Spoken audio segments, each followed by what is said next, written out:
So ladies, we're going to keep standing. I know in the back it's a little bit hard to see us, but thank you for coming to our panel. How's everyone feeling?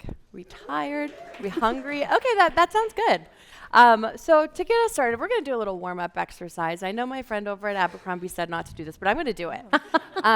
So if we could all start by just smiling. Can everyone smile? Perfect. Thank you. There he is. Okay, and now can we do a little laugh? Perfect. Okay, now can you clap? All right, and then on the count of three, can we do all three? 1, 2, 3. Perfect. Ladies, what a good welcome from the group. We love when they're smiling and laughing and clapping for us. So we have a great panel today. I want to have them introduce themselves. So to get started, my name is Liv Smith. I'm a director of advisory here at Hike 2.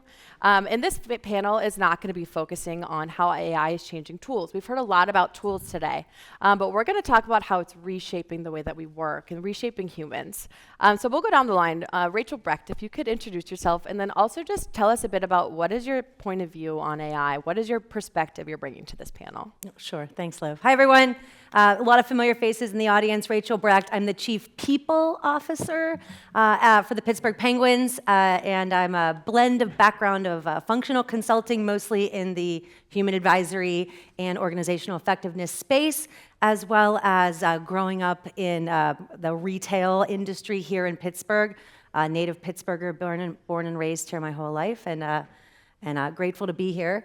From my perspective on AI, I take an economic lens on just about everything that I do. I'm not your grandmother's HR person. I take a much more progressive, value-oriented approach to my work and looking at how the intersection of people and performance can help accelerate results. And so when I think about AI in my perspective, it's all about exponential growth and value acceleration and how we can do that through people alongside technology. Awesome. Thank you, Rachel. Next, we have Sarah Innamorato, the County Executive. Hi, I'm Sarah Innamorato. I'm Allegheny County Executive. If you're not from Pennsylvania and you're not familiar with county executives, I'm an elected. I'm responsible for representing 1.2 million people who live here in Allegheny County, responsible for a $3 billion budget and around 7,000 employees. So, of course, we're thinking about how we can adopt AI and different technologies across our departments to deliver a better user experience for people who interact with government. And at the same time, how we're thinking about ensuring that the public trust remains with government, because we're dealing with some highly sensitive personal information and also really important public information like the state of our bridges and other things that are critical to the overall public health and safety and flourishment of the people who live and play and work here in Allegheny County. I'm also responsible for trying to solve some of the world's greatest challenges that manifest here in Allegheny County. So as we're thinking through AI and the impact it has on our communities, on our workforce, kind of what is the role of local government in helping to make sure that our workforce is AI ready? And also, how do we ensure that models are in place so that the most amount of people can access opportunity and benefit from the deployment of these companies and these new technologies? Awesome. Brittany? Hi, everyone. I'm Brittany Mitlow. I'm a director of talent acquisition at Duolingo. I'm also a Yinzer. Whoop, whoop. Yeah. I think we all are actually on the stage. My perspective on AI is trying to figure out right now in this pendulum swing of really quick AI adoption and how we're ramping up. How do we get back to the middle? How do we balance the tension of all this automation of all of these tools while still making sure that humans are at the forefront of it, that we are the ones thinking and using those tools to our advantage? Thank you. Awesome. Thanks for being here. And last, we have Shannon Gregg. Good morning. I'm Dr. Shannon Gregg. I'm the president of Cloud Adoption Solutions and also an adjunct professor at Point Park University, the only university downtown Pittsburgh. I am so excited to be here today. The lens and perspective that I bring is research to reality. So how do we take what is evident in studies and tie it back to the commercial? So understanding where technology and innovation meets the people who are using it, backed by empirical evidence. Awesome. All right, so we're going to take a seat. You've seen our faces. You'll now recognize our voices, but we will take a seat. So Shannon, I'm going to start with you. We're talking about misconceptions with AI. It's been a topic that we've covered the past 2 days. What do you think is one of the biggest misconceptions about how AI will change work or has changed work already? A few months ago, the California Management Review, which is published out of Berkeley, put out an article that was evidence based on evidence. So it was a meta-analysis, which essentially says, I'm going to study the studies. So it's not just one study that may bring some research bias to it. And they came up with 7 misconceptions when it comes to AI. And I think the number one is the one that's most important and interesting to everybody that's in this room, which is the myth of universal productivity improvement. So the studies, and there were about 120 of them that were evaluated, said the productivity gains do not have universal application. So it doesn't apply across different perspectives in different organizations. And studies went everywhere from software developers, and here they found that regression and rework could be identified by senior developers. So while the junior developers were reaching great productivity gains, it pulled away a little bit with that throughput because the senior developers had to come in and give it a lens that the junior developers didn't know to catch with the AI output. And they found the same thing with clinicians, with help desk agents. And so that's one of the things I think, for now, we have to continue to consider, is that not every person in every seat in every role is going to reach the same efficiency gain as the people sitting next to them. Awesome. That's a great segue into recruiting and hiring. We have a big HR presence on this stage today. So Brittany, I'll pass it over to you. What roles are you seeing emerge because of AI, or how are you seeing roles change in the way that you're recruiting? Yeah, I mean, what's interesting is I think a lot of people are expecting we're seeing more AI engineer roles or more AI researcher roles, but really what I'm seeing, the biggest trend I'm seeing, and especially with how we're hiring and what we're looking for, is really digging into talent's critical thinking skills when we're interviewing them.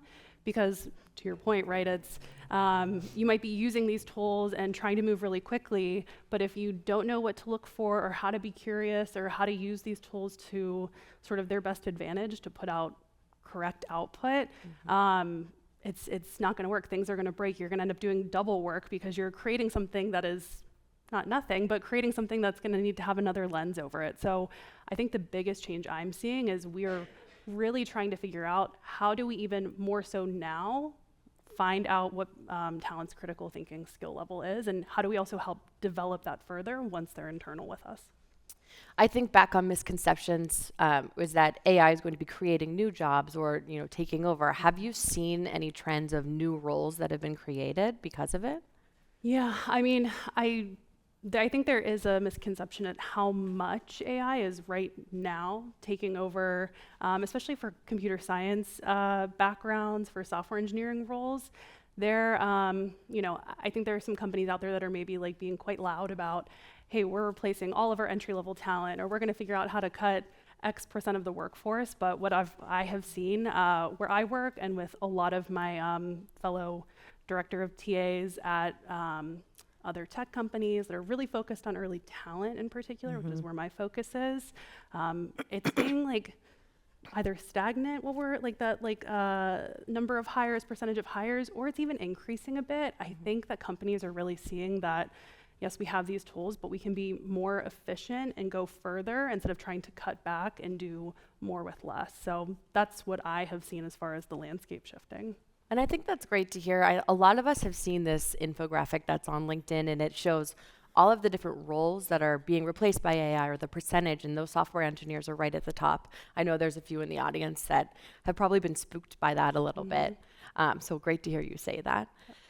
Let's turn it over to Rachel, also in the HR people space. Can you tell us a bit about AI, but also keeping a strong human connection within the HR?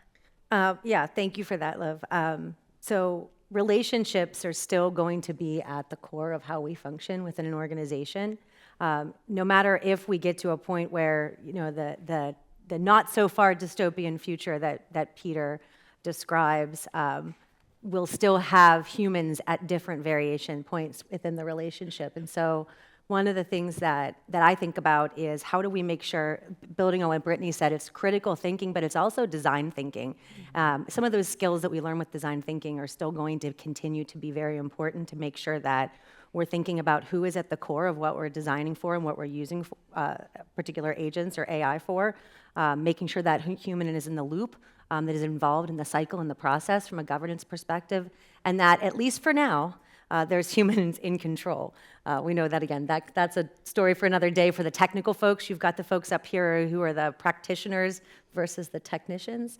And so we are definitely making sure we're focusing on where people fit in that flow and leveraging design thinking in the process. I love to hear that as an HCD yes, I'm sure you practitioner. Keeping that human in the loop. Somebody made a joke about how many times we will say that this week, but actually that we haven't heard it that often. So keeping the human in the loop.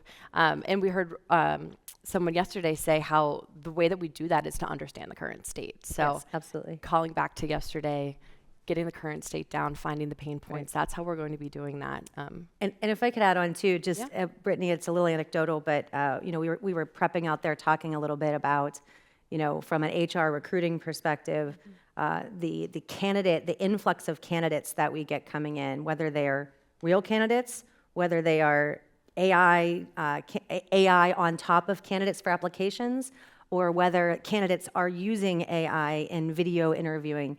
We have to now keep our teams upskilled to understand that what you might be seeing from an applicant, what you might be reading, and even what you might be viewing on a video application may or may not be a full picture of the person at the other side who's applying. And so I think as we think about like that meta skill development for our teams, like we've got to be more attuned to that. How do we apply those critical thinking skills to our work as we think about people that are coming in and applying for our jobs? Definitely, and trust is a huge theme. We can pass it over to the county executive. Obviously, in government, trust and accountability are very, very important, and they're critical at the forefront. How do you think about where AI should support decisions, rather where humans should be responsible or remain responsible? Yeah, absolutely. So I'm going to use our Department of Human Services as an example. So our Department of Human Services is our largest division within county government. It's around 1,200 employees, about $1 billion budget. And this is everything from mental and behavioral health, running reentry programs, addressing homelessness, children, youth, and families. So we're talking about a big spectrum of work here. And our human services has actually been on the forefront of AI adoption, and we've been using AI for about 10 years, mostly with predictive modeling. And these models that have been adopted have looked at how do we take our limited resources in government and identify folks who are most at risk of homelessness, of entering the child welfare system, and saying, how do we guide resources there before something happens, before someone enters the system, so that we're hedging people off before they're using much more expensive resources. And those are models that I think the public can be really skeptical of. So they had to be designed with intention, with a ton of community collaboration, with a tremendous amount of transparency. So these models, as they've evolved, there has been constant community conversation. As things pop up and negative stories occur, like, okay, let's have a dialogue. Let's talk about what this is doing, what it is, what it isn't. And when we've done independent analysis of it, it's shown that it's reduced racial disparities within the CYF system, which is something that I think is a great thing for all of us. But all of this modeling is always checked by an expert that is employed by Department of Human Services. It is always human checked. It is never the answer for a person. You're dealing with extremely difficult cases and people who are in, very difficult circumstances, and you cannot remove a human element from that in any way. And as we're looking towards the adoption of Gen AI, we're thinking about how does this save our caseworkers time? So doing things like if they're working with an individual, that Gen AI can provide administrative summaries of that individual, so we know whether they've interacted with the courts, with the carceral system, what do they have behavioral health diagnoses, have they been through substance use treatment, and all of that is. There's no replacement for human beings, because you still need that person-to-person interaction to guide that human on their pathway to, achieving their best selves, to getting help and making sure that they can be a tremendous contributor to our communities. So that's how we're thinking about it, and we're not just pulling systems off the shelf. We're really co-designing them with the community and with the experts and academics. That's great. You brought up decision authority, and that's one of the themes that we'll be talking about. So just an open question to the panel. So as AI becomes part of our everyday workflows, what do we see happening to decision authority within large organizations? I'm going to stump you. I know, that's a great question. Brittany, I don't know, you're the large, well, Sarah, you're the largest organization, but functionally, Brittany, you're pretty large over there. I can speak for us, but you might have some good insight into. Yeah, I think what's interesting about the decision authority is that individuals who perhaps were more really focused on like that heads down work, that doing the work itself and then sharing information up, I feel like it's giving more opportunity to have that decision authority, to test things with AI, even with things that I have used ChatGPT for, I'm like, oh, I can like sort of unstick myself and like think through things. And I found that too with individuals within my umbrella who are able to have the decision authority to like create and do things that they typically would either have to get a lot of sign off for, or just carve out more time than what they had previously allotted. So I think it's just giving people more of that autonomy and more of that skill that they can practice. It might not replace, the human decision authority, all of that, but it just feels like it's people get more reps for specific instances with these different tools that we have. And that's great to hear. And one additional thing I'm starting to see just in the general market, not necessarily within my organization, is that that the traditional hierarchy, particularly the deep hierarchy, will really start to dissipate, and decision authority will be much more decentralized and in smaller systems that include work with the technology, with the agents, or with whatever tools and platforms people are using, which again goes back though to not everyone at all levels in an organization know how to make informed decisions, and so there's a really big skill piece that's at play there.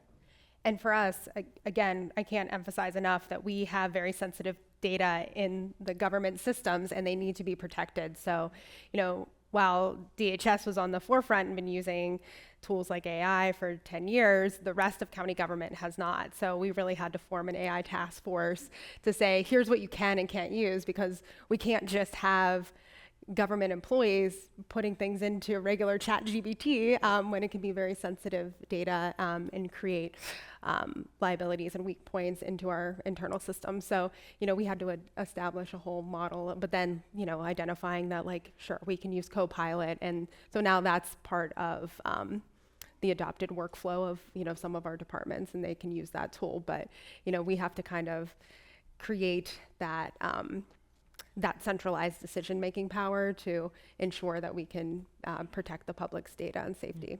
Definitely. And I think adoption is huge, especially right now. Yesterday, somebody described it as AI is this giant tsunami, and it's coming towards us, and everyone who is adopting is running in front of it. And eventually it's going to get us all, and it's going to, we're all going to have to adopt. But adoption right now, I think, is AI, is learning to use AI in your actual role and in your workplace. Obviously, we have a room of very smart AI users, but talking about HR and hiring, these are not areas where you normally would think, okay, we have to be using this. Sarah, you brought up a topic that I like to call scary AI. And Rachel, you and I had talked about it a bit. Not scary AI like, oh, it's going to take your job, but scary AI as in, there's some bad people out there who are trying to get your data.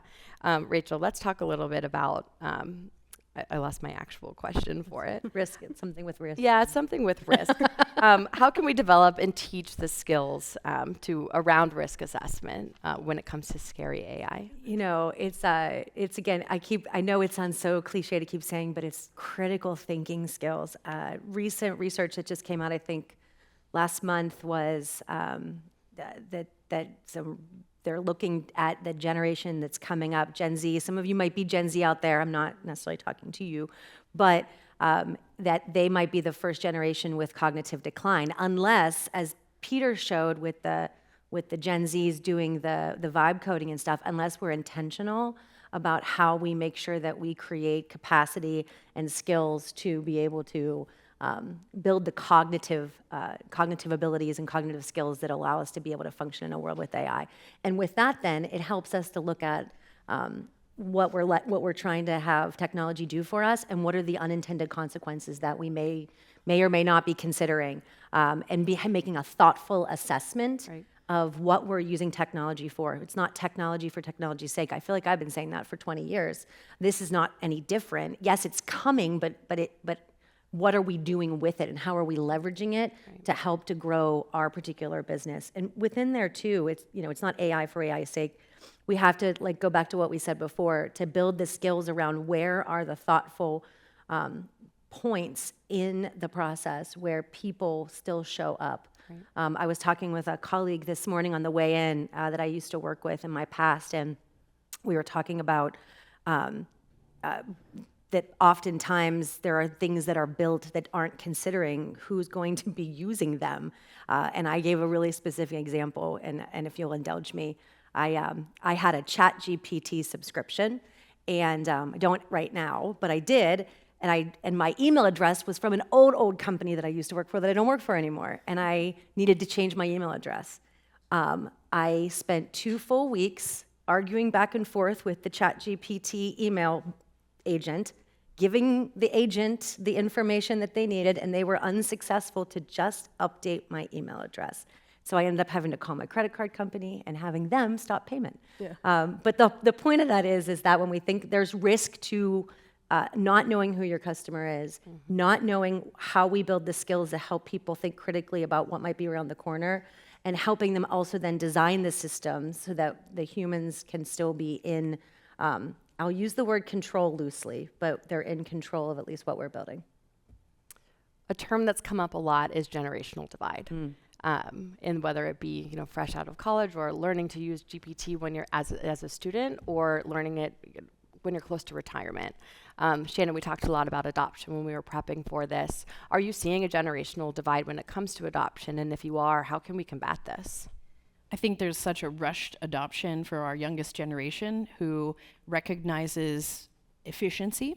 And I'll tell you a tale. I was teaching a class called Sales and Innovation and Technology in Sales and Marketing, and I asked the students to come up with an application that would help to solve an unmet need that exists right now in sales and marketing. And 3 of them came up with the exact same application. And so what it said to me is, hey, Gen Xer, you need to change the prompt that you give the students for this particular assignment. It's not that we don't want them to use AI. It's that we want them to use AI in a specific way. And so I think what that calls back to me is the idea that we have to put guardrails around it. We have to say, this is acceptable use. And organizations very frequently don't have policies at all. And so when you're looking within your organization, understanding, do you have a policy? And if you don't have a policy, but you want to implement one, what the amnesty is. And once you establish that, I think it helps to tell all the generations, which for the HR professionals here, I think we have 5 in the workforce right now, which is the first time ever that's happened. So coming at it from a lens and perspective that addresses where everybody might be entering the system so that they know, here's how and when I should adopt it. And once you push past that idea of here's how it can help you with your job, how do we stay focused on where and how you can use it within the confines of our organization so that you don't have government employees using ChatGPT. Right. And Sarah, you were talking about having the eyes on the future of work. What can we do to embrace the pipeline and teach them how to use these tools so they're not falling behind before they even enter? Yeah, so we're thinking about that and using the partnerships that already exist that help support workforce development across our region. So that would be Partner for Work, which is our workforce investment board, and our Community College of Allegheny County, which is funded in part through county taxpayer dollars. So we're really thinking about how to use these models that already exist and applying some education on how to utilize this technology across different sectors. So for example, CCAC is doing an AI boot camp. And so very low barrier to entry, you can get workers trained up, but they're also incorporating teaching AI within their mechatronics pipeline and their autonomous vehicle certificate that they have. So it's not just about a standalone certificate, it's also about that integration. And really, I think if employers are out here in the audience, really think about how you can partner with CCAC, with Partner for Work, because they're there to co-design programs so that the workforce, or that the people going through these programs can be workforce ready. So they're ready to take the jobs, they're ready to use the technology. A great example of that is EOS, which is a battery manufacturer who's going to create about 700 new manufacturing jobs here in our region, and they've co-designed an education program with CCAC that's getting them the workforce that they need to fill those slots over the next coming years. So, while that's not directly technology or AI, or it is technology, it's not necessarily AI specific, it is tools that exist in the public realm, and these really great public-private partnerships that can emerge that can make sure that you all have the workforce that you need and that they're ready to utilize these new technologies. And then we on the public side see more people employed, more people have access to opportunity who hadn't traditionally had access to that opportunity, and really see our region flourish. It's a great example for me too of the work that you're doing with EOS around looking at how the workforce in general is shifting. We just had for those of you in Pittsburgh, the Allegheny Conference on Community Development had their annual meeting this week, and we talked about how so many of our projects that are coming here require very skilled labor in the trades that still do also need to have these same skills because they will be leveraging AI technology to help them accelerate their work. But right now we're having to import talent in, I believe, because we don't have the talent completely in this region in the trades for that. And so that's part of that whole workforce shift, is it's not all just professional knowledge workers who are working hands on keyboard, but how do we expand that out and build a broader talent pipeline in the region? Did I capture that right? Was that accurate? Yes, okay. yes. I took good notes at this meeting earlier this week. And Shannon, I know you're all about adoption. So for those of us in the room who do have employees who aren't adopting as quickly or are resistant to adopt, do you have any advice for them? I think it all falls back on diffusion of innovation. So if you have an iPhone, you remember the first time you unboxed it and you pulled it out and the battery was already on and you knew how to use it, you pressed the buttons. All the technologies that we're installing and instilling in our organizations aren't necessarily that easy. And so you have to think, how does the use spread? How does everybody get excited about that? And it has to come top down and bottom up. So adoption is something that is a concerted effort, right? You just don't open something up and say, well, now everybody's adopted it and it's perfect, because it's going to continue to change. So making sure that it is something that you are specifically focused on, that you've outlined, that you've come up with a plan for. While it doesn't feel very sexy and AI moves really quickly and you'd like to say everyone wants to use it, you really have to put a plan in place. I do think too that context setting is so important, because to Liv's metaphor of the tsunami, when I heard that when we were talking backstage, I was like, oh, I really don't like that metaphor. That was giving me anxiety, oh my gosh, I feel like I'm actually looking at a real tsunami.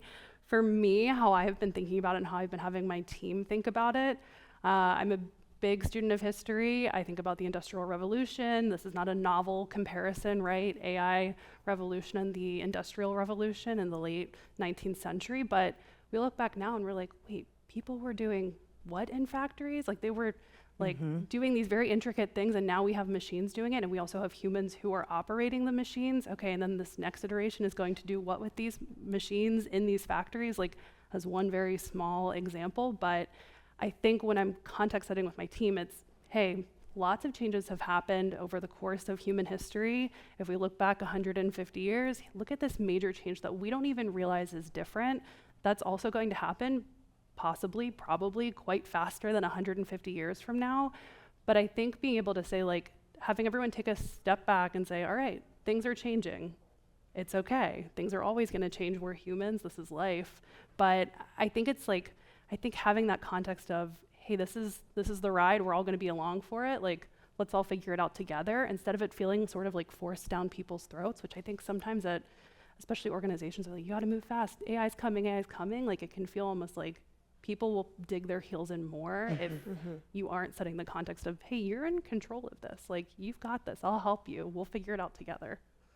Absolutely. We have to be the Disney tour guides. Yes. Because resistance is pushed with resistance. So like, how do we guide people into the direction that we need to go? I love it.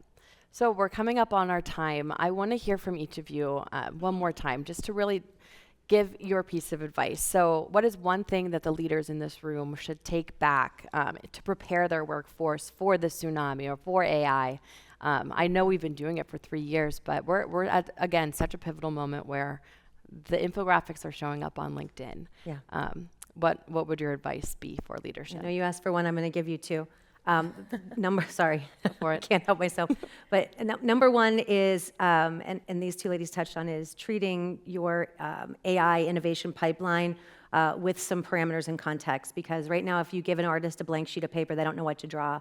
But if we start to really look at how we're defining problem statements, as Peter talked about, how we're creating some capacity and space for people to be a part of the process in which we innovate and ideate and test different tools. And then we have a stop to that when we actually decide on moving into the investment phase. How are we going to use it? What process does it replace? How do we upskill people to help wrap around those processes? That's really important, else we start to get caught in the tsunami of like, do I run? Do I wait? What do I do? The second piece, and I can't enforce this enough, is that we talk a lot about critical thinking skills and such, but the other piece is if we look a couple years in the future, as every team has agents, even individual contributors will be managers. They will have agents that they're managing through their workflow. And so helping teach folks in the organization how to manage others, whether those others are human people or technological people or robots or whatever they are, is going to continue to be a really important skill. So I'm going to kind of take wear a macro lens as I answer this question. So I think, as a society, we're spending a lot of energy and capital, both in the financial sense and human sense, on AI development. And I don't know if we've decided collectively as a society to what end. I think we've talked a lot about the benefit and application of AI, and AI in itself is neutral, like I would say government. It can be a force for terrible things to happen, and it also can be a force for good in people's lives. So I think as leaders who are adopting this technology, be a part of that broader public policy conversation of like, really, what do we want our society to look like as we're deploying this technology across various sectors. And I think that why is going to give us purpose and understand what guide rails need to be in place from a public policy standpoint. What does it look like? For what roles do we actually want to incorporate AI in? And really, what does it look like in our workplace, but also what does it look like in our communities? And how do we use this to potentially tackle some of our greatest challenges? So, I would say continue having conversations like this, meet with people in your sectors, but, don't also get involved in your local governments and, let us know kind of how we can be partners in this, because I think we still have a broader conversation to have globally as a society of what we want all of this to lead to. Yeah, I definitely echo the sentiments of sort of finding that why. Very short and sweet. I would encourage yourselves, encourage your teams, your peers to be curious and be thoughtful. I think these are things that we've all echoed throughout this panel. But that is what I encourage my team to do with all of their work, but especially whenever it comes to new tools, new tool adoption, be curious and be thoughtful. I'd like to begin with the end in mind, and that's not new thinking, but I think a lot of times we get so excited about what we can do that we don't think about what we should do. So the same thing we thought about when we introduced automation, that people process technology stool, we want to make sure all three legs are balanced, but we also want to make sure that we're evaluating the process to say, now if it's AI enabled, now if it's AI that's running it, do we have to adjust the way that we're doing things? So you can't just do AI without considering the impact on the people that are involved with it and the process that they've come to be used to. So thinking about the outcomes and designing those ahead of time so that you can put rules in place is still something that's critically needed. Absolutely.